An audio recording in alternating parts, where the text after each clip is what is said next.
بسم اللہ الرحمن الرحیم۔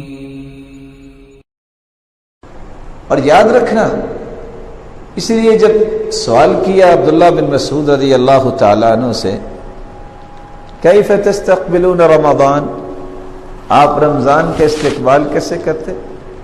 کہتے ما كان احدنا يجرأ على استقباله لا لرمضان وفي قلبه ذرة حقد على اخيه، کوئی ایک ایسا شخص نہیں تھا ہم میں سے، کسی کی جرت نہیں تھی کہ رمضان آ جائے اور اس کے دل میں ذرہ برابر بھی کسی مسلمان بھائی کے بارے میں حسد ہو۔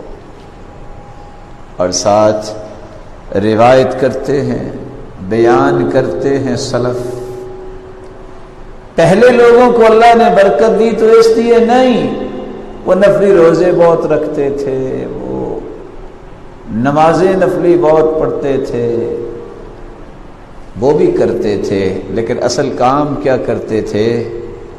وہ اپنے دلوں کو صاف رکھتے تھے۔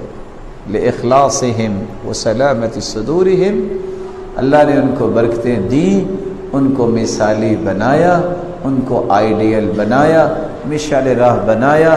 ایک ان کے اندر اخلاص تھا اور دوسرا ان کے سینے بڑے پیارے تھے۔ اللہ میرے اور آپ کے سینے کو خوبصورت بنا دے، اس کے اندر صرف اپنی اور اپنے رسول کی محبت کو بھر دے، اور دنیا کی یہ غلط خواہشات کی اور لذتوں کی محبت کرید کے نکال دے۔ یا ایھا الانسان ما غرک بربک الکریم۔